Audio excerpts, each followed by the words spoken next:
गायब सिंहासन, एक राजा की खोज। बहुत पहले विक्रमादित्य नाम के एक शक्तिशाली राजा थे। वे अपनी बुद्धिमत्ता, बहादुरी और न्याय के लिए जाने जाते थे। कहानी है कि उनका सिंहासन कोई साधारण गद्दी नहीं थी। यह 32 खूबसूरत मूर्तियों से सजा एक शानदार रचना थी। ये मूर्तियां सिर्फ सजावट के लिए नहीं थीं। इनमें प्राचीन कहानियां, वीरता और सद्गुणों की फुसफुसाती हुई कहानियां थीं। सदियां बीत गईं और राजा विक्रमादित्य का सिंहासन गायब हो गया। यह धीमी आवाज में फुसफुसाई जाने वाली एक कहानी बन गई, समय के साये में छुपा एक रहस्य। फिर राजा भोज का उदय हुआ, एक ऐसा शासक जो ज्ञान की प्यास और विक्रमादित्य के प्रति अपनी प्रशंसा के लिए जाना जाता था। वह खोए हुए सिंहासन को पाने के लिए तरस रहा था, उसकी भव्यता के लिए नहीं, बल्कि उसमें छिपे ज्ञान के लिए। राजा भोज प्राचीन ग्रंथों और अफवाहों द्वारा निर्देशित एक खोज पर निकल पड़े। उनकी खोज उन्हें धरती के नीचे एक छिपे हुए कक्ष में ले गई।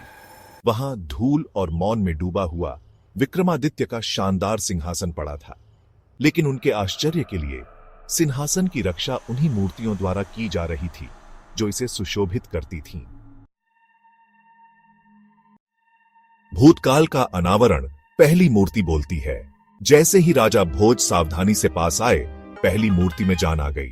उसकी आवाज मौन में गूंजती हुई घोषित हुई, रुको, यह सिंहासन योग्य व्यक्ति का है। इसे पाने के लिए आपको खुद को साबित करना होगा। मूर्ति ने राजा भोज को विक्रमादित्य के शासनकाल की एक कहानी सुनने और कहानी पर आधारित एक प्रश्न का उत्तर देने की चुनौती दी। मूर्ति ने एक चतुर चोर और एक बुद्धिमान न्यायाधीश की कहानी बुनी। विक्रमादित्य एक आम आदमी के वेश में उस दृश्य को देख रहे थे। उनकी तीखी नजरों से कुछ भी नहीं छूटा। कहानी ने न केवल ज्ञान की, बल्कि समझ की भी परीक्षा ली, जिसके लिए राजा भोज को विक्रमादित्य के कार्यों के पीछे छिपे अर्थ को समझना पड़ा। राजा भोज ने ध्यान से सुना। उनका दिमाग तेज और केंद्रित था। उन्होंने पात्रों के उद्देश्यों और कहानी की सूक्ष्म बारीकियों पर विचार किया। अंत में उन्होंने अपना उत्तर प्रस्तुत किया, समझ की एक गहराई का प्रदर्शन किया जिसने पत्थर की मूर्ति को भी प्रभावित किया। वीरता की प्रतिध्वनि 32 की कहानियां। राजा भोज की बुद्धिमत्ता से संतुष्ट पहली मूर्ति ने उन्हें आगे बढ़ने दिया। एक एक करके बाकी 31 मूर्तियां जीवित हो गईं। हर मूर्ति ने विक्रमादित्य के शासनकाल की एक नई कहानी पेश की। हर कहानी चरित्र, बुद्धिमत्ता और न्याय की परीक्षा थी। राजा भोज को पहेलियों, नैतिक दुविधाओं और जटिल पहेलियों का सामना करना पड़ा।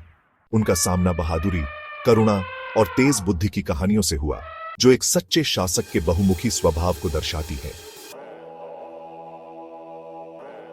एक राजा का असली मापदंड विनम्रता और बुद्धिमत्ता। इन सब के दौरान राजा भोज विनम्र रहे। उन्होंने कभी भी अभिमान को अपने निर्णय पर हावी नहीं होने दिया या अहंकार को अपने दिल को दूषित नहीं करने दिया। उन्होंने सम्मान के साथ सुना, उत्सुकता से सीखा और बुद्धिमत्ता से शासन किया।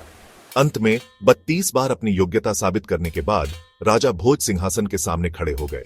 फिर भी वह हिचकिचाया।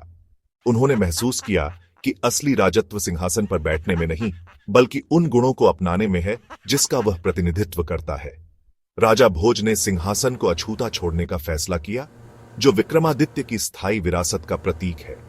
वह अपने राज्य में लौट आया, भौतिक पुरस्कार के साथ नहीं, बल्कि ज्ञान से भरे दिल और अनुभव से विनम्र हुई आत्मा के साथ। राजा भोज और 32 मूर्तियों की कहानी एक कालातीत अनुस्मारक के रूप में कार्य करती है कि सच्चा नेतृत्व विनम्रता, निरंतर सीखने और न्याय और ज्ञान के प्रति अटूट प्रतिबद्धता में निहित है।